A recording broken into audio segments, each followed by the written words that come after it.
Olá, meus amigos, sejam bem-vindos. Hoje vamos de FLCR11, o que talvez seja aí o último dos high yields a estarem com cota de mercado acima do valor patrimonial. Vem subindo bastante a cota dele nos últimos dias, né? Apesar do que a gente vem acompanhando de muitos fundos caindo, ele vem na contramão disso. Temos alguns pontos de atenção para a gente ver no portfólio, ok? Alguns alertas aí que a gente vai dar uma olhada nisso. Vamos também dar uma olhada nas expectativas futuras, toda a situação do fundo, como é que está a questão de taxas de risco, enfim, aquela olhada bem completa nesse que é o último relatório. Ou seja, era um valor bem pequeno, né? Com essa captação subiu para volta de 71 milhões de reais atualmente. As cotas já foram liberadas para negociação nesse mês de fevereiro, 11 do 2, ok? Aqui a gente tem questão de alocação, ele já aproveitou, fez duas, na verdade, três novas alocações. No caso, ele alocou 2 milhões no CRI Russell, né, que ele já tem em portfólio, 2 milhões no CRI Codep também em portfólio, e fez uma alocação tática, né, voltada aí para ganho de capital, em um CRI voltado para terno de obra, é uma taxa de IPCA mais quase 14, né? No caso é o CRI Monte Lazuli.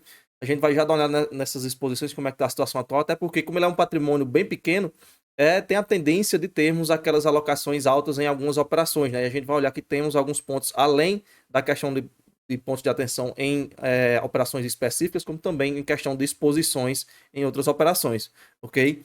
Lembrando, é um fundo high yield, né? Um fundo com taxas bem agressivas, você já vê aqui nessa operação que ele pegou, né? De IPCA mais quase 14.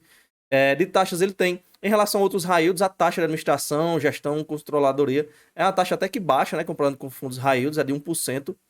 Porque normalmente ali os raios cobram de 1,1 para cima, 1,2 para cima, tem fundo que cobra mais. Já quanto à questão da taxa de performance, é 20% do que excedeu o benchmark. O benchmark dele é IPCA mais X. O que seria esse X? Esse X é um número de acordo com o IMAB. Não é o valor do IMAB, tá? Mas é de acordo com os valores que o resultado do IMAB for. Por exemplo, o IMAB for entre 1 e 4%, então o X será a média do IMAB mais 1. Se o IMAB for menor do que 1%, o valor de X será 2. E para esse primeiro semestre, né, ele já determinou aqui que o benchmark seria IPCA mais 6,6. Então, segue nessa ordem, né, mas ciente que temos essas movimentações de acordo com os valores do IMAB. Valor patrimonial 92,73, ele está sendo negociado nesse momento aos 96,72, está acima do valor patrimonial. É um dos poucos fundos, né, não vou nem citar, um dos poucos raios, né, aí é que fica mais raro ainda disso acontecer. É um dos poucos fundos, no geral, com valor acima do P sobre VP no cenário que a gente tem atualmente. E você pega ali, os fundos caíram muito no final de dezembro. E você vê que no final de dezembro ele estava subindo de cota, olha só. E desde então, pegar aqui lá do meio do ano passado para cá, ele subiu bastante, subiu 17% de valor de cota de mercado, né? Não tinha tempo ruim para ele nesse período. É algo bem peculiar, bem diferente do que a gente vem acompanhando. Aqui ele vai falar das últimas distribuições, tá? A questão do histórico, do yield, como é que fica o yield, né? A gente vê aqui 14,1, de acordo com a média dos últimos 12 meses, né? Questão aqui da última distribuição de R$ 1,10. Questão numérica aí, tá?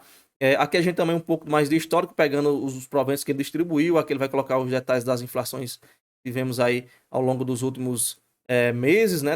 Pegando aqui até 2023. E até aproveitar, antes da gente avançar aqui, pessoal, pedir aqui um convite, né? Fazer um convite aqui a vocês a serem membros do canal por apenas R$ 4,99. Você vai ter acesso a conteúdos exclusivos, os vídeos antecipados. Já tem uns 30 vídeos antecipados aí. Quem é membro já tem acesso a esses conteúdos. Quem não é membro só vai ver esses vídeos quando eles forem disponíveis a público, né? Lá vários dias depois, então os membros conseguem se posicionar de forma rápida no mercado. Além disso, tem vários outros benefícios, como o pedido de vídeos que é exclusivo aos membros aqui do canal, além de outros benefícios também, tá? Vai ter o link na descrição para você clicar, ver todos os detalhes, ver os outros benefícios, que ainda tem mais, ok? E tudo isso para apenas R$ 4,99 você vai estar incentivando a produção cada vez mais de vídeos aqui no canal, na plataforma, beleza? Aqui a gente tem a questão do histórico de rendimento, né? Considerando também a questão do reinvestimento, como é que fica os dividendos mensais, a gente vê aqui, ó, também o histórico também, tá? O retorno aí no período. Aqui a gente tem a Selic ele colocando, né? Comparando a Selic com a cotação do fundo, tá? Mais um pouco de histórico. Aqui temos questão de liquidez, é um fundo com um número bem pequeno de cotistas, né? Pouco mais de 3 mil cotistas, sendo que uma boa parte desses cotistas, né? Uma boa parte das cotas estão, mais precisamente 65% das cotas do fundo estão com os dois sócios da gestora e os fundos que investem no FLCR, né? Então o volume de cotas, digamos aí, o restante aí que estão movimentando é bem pequeno. Só que ele vê isso como um ponto positivo, citando que os investidores, no geral, então, são bem experientes, ok? E aí a liquidez do fundo, apesar disso, ainda tem uma liquidez que para esse número de cotistas é alto, né? R$ 275 mil negociados por dia, né? Sendo que no geral é uma liquidez bem pequena, né? Mas eu falo assim, em relação a 3 mil cotistas, sendo que 65% das cotas ficam ali praticamente paradas, né? Ainda é uma liquidez bem razoável para esse número, mas no geral é uma liquidez bem pequena, ok? Só fazendo comparativo com o número de cotistas. Aqui a gente tem questão de histórico novamente, pegando os valores negociados aí por mês, ok? Aqui a gente tem questão de DRE, né? Em janeiro ele teve de resultado caixa, né, um valor abaixo do que ele distribuiu, ok? Então ele distribuiu 1,10, né? Tem essa questão da alocação que ele ainda vai ter que fazer, né? Tem quase 18% do fundo em caixa, então vai alocando em outras operações para fazer esse retorno subir, né? Até porque agora ele tem mais cotas, porque aumentou depois da terceira emissão. E aí o esperado é que ele mantenha esse patamar dessas distribuições aí por volta do 1,10, né, 1,15, fazendo essas alocações. Até porque com o valor parado em caixa, a rentabilidade fica menor, tendo em vista que as operações dele têm uma taxa de retorno bem mais alta do que a taxa de retorno do caixa, que normalmente ali é em cima do CDI, né? Normalmente a gente vê ali fundos com caixa alocada em 100% CDI, normalmente é 98% CDI, sendo que o retorno do fundo é bem acima disso, então tem que alocar o quanto antes nessas operações. E aqui a gente tem alguns pontos, se a gente olhar nos meses anteriores, vários meses ele vem tendo a distribuição acima do que ele vem tendo de resultado caixa, né?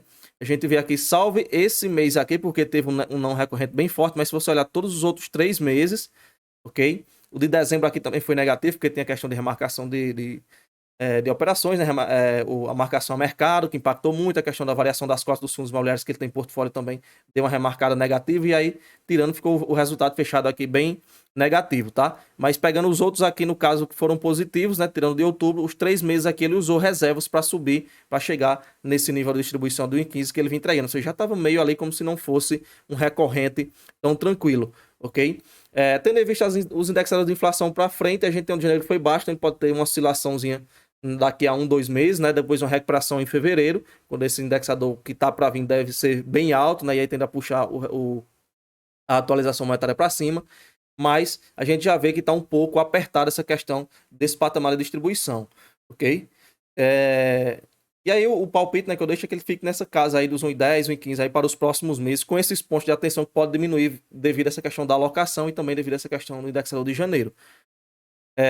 Aqui a gente tem questão de taxa média, ok? IPCA mais 11,5, uma taxa bem alta da carteira, né? Uma taxa high yield, sendo que 64% das operações são atreladas à inflação, 3,7% dos ativos são atrelados ao CDI, a gente tem uma taxa aqui de CDI mais 10,3%, é uma única operação que ele tem em portfólio, o restante está na inflação. A gente vai já olhar essas operações. Aqui a gente tem questão de alocação, né? De como é que está o histórico do fundo quanto ao que ele está investindo, né? A gente tem CRIs, tem cotas de FIIs aqui, e o caixa do ativo quase os 18%. Bem que ele já passou alguns momentos aqui com caixa alto também, aí fez alocação e agora deu essa aumentada.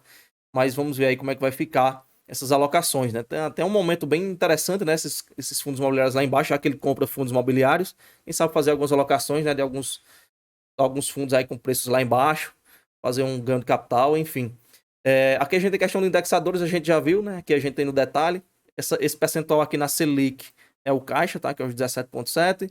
Aqui a gente tem por segmentos, os principais são o segmento residencial, como já é muito esperado em fundos raios, né? E também tem a hotelaria, vão ficar de olho nesse segmento, ok? Aqui a gente tem questão de geográfica, de alocação geográfica, né? São Paulo é o principal, tem mais do que a região sul, tem mais do que a região nordeste, e aí tem o restante dos outros estados, ok? Ali ele misturou estado com região devido à questão do volume. Aqui a gente tem questão de características, né? O detalhamento das operações, a listagem das operações. A gente já vê aqui 3 pontos de atenção, que são operações com concentrações ali na casa dos 10%, é bom estar de olho nisso. Temos aqui 2 operações marcadas em laranja, né? CRI Manhattan, quem é cotista lá do VCRI, aliás, do NCHB, tá? Quem é cotista lá do NCHB, lembra que essa operação CRI Manhattan está inadimplente lá no NCHB. Aqui no fundo, no FLCR, ele não fala nada sobre essa operação, é 6,8. Inclusive, é a mesma operação que tem lá no NCHB, tá aqui, ó, o CRI Manhattan. A gente vai até conferir esse código aqui, a operação está inadimplente com a parcela de juros devido principalmente atrás do fluxo de recebíveis, né? Quem é cotista do NCHB vai estar ciente disso aqui, então ponto bem alerta aqui, ok? Talvez devido à questão da emissão do relatório e tal, alguma questão de data de acerto aí das datas, talvez não tenha saído, né? Porque pelo menos nesse relatório não tem nada sobre isso. Então, cotistas aí atentos nessa operação. Essa aqui calçada está em laranja também, porque ela já teve um pedido de recuperação judicial, né, em respeito da calçada, né, que é uma empresa que é a devedora no caso, ok? Mas isso já faz um bom tempo, né? É um hotel aqui, ok? E ele vem desde então em portfólio aqui sem problemas, né? Até então, não tem nada do relatório falando sobre isso, então continua aí, mas é um pontinho para estar acompanhando, ok? Se bem que já faz um baita tempo essa questão, já esse Manhattan é de agora, viu? Quanto à questão dos LTVs, a gente vê aqui operações com LTVs muito bons, também tem a operação com LTV muito ruim, no caso essa aqui que é 90%, né? Quanto menor o LTV, melhor. Então, e é justamente a operação que é atrás da CDI, uma taxa de CDI mais 10,25. Então é bom estar acompanhando essa operação também de perto, devido à questão dessa taxa tão alta e esse LTV tão pequeno, né? E o LTV é o seguinte, de cada, por exemplo, essa daqui que tem 90%, de cada R$100 que essa operação tem garantia, ela pegou R$90 emprestado. Caso venha ter um problema, o fundo tem uns R$100 para correr atrás, tem a margem ali de 10, né? Já nessa operação aqui que tem 17, a BIB, caso essa operação apresente um problema, ela tem 100, de cada R$100 de garantia que essa operação tem, ela pegou 17 emprestado. Então o fundo tem uma margem muito maior de recurso ali para retomar esse crédito, né? Você tem um pouco bem mais de segurança, ok? Aqui os outros LTVs, alguns bem interessantes, né? Do 17, né? O de 30, 36. As duas maiores aqui tem taxas aqui até, digamos que ok, né? Tranquilo, IPCA mais 7,67, IPCA mais 8,5, uma middle risk high grade, ok? Mas no detalhe, essas aí... Ó, o Manhattan aqui, para você ter ideia, que é a taxa mais alta assim na inflação que ele tem, é IPCA mais 25, né? Uma taxa extremamente alta, ok? Claro, essa daqui é na taxa que foi feita a aquisição da operação, né? Hoje na marcação mercado está IPCA mais 13, né? Que ainda é bem alta essa operação. A do spot aqui, a de marcação mercado, já vai em CDI mais 12, né? É bem agressiva, né? A Codep aqui que estava high grade, né? Tá aqui no middle risk já high yield, né? A outra aqui deu uma diminuída, tá no middle risk. Mas a gente tem aqui IPCA mais 15, tá? Então é bom estar de olho nessa questão. Aqui a gente tem uns FIIs que ele tem. A maior posição é RBRY 8,7. O caixa do fundo aqui 21,6, né? Mas a gente viu lá tá por volta de 18%. Talvez aqui esteja desatualizado esse número. Aqui a gente tem um histórico de amortizações das operações e tal. Ele vai colocar aí de uma por uma. E aqui a gente entra no detalhamento. Olha só, essa daqui é a calçada, né, que eu falei.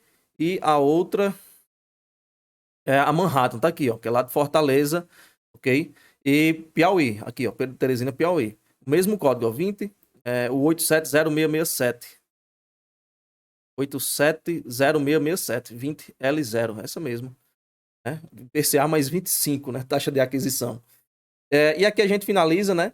Deixar o convite a você a ser membro aqui do canal. Por apenas R$ 4,99 você vai ter acesso a conteúdos exclusivos, vídeos antecipados aqui do canal. Já tem uns 30 vídeos antecipados aí produzidos. Quem é membro já tem acesso a esses conteúdos. Além disso, tem vários outros benefícios. Vai ter o link na descrição do vídeo ou o botãozinho aí embaixo para você ser membro. Se não tiver o botão, pode usar o link que sempre dá certo, beleza? Dessa fortalecida aí pra gente, R$ 4,99 apenas. Valeu!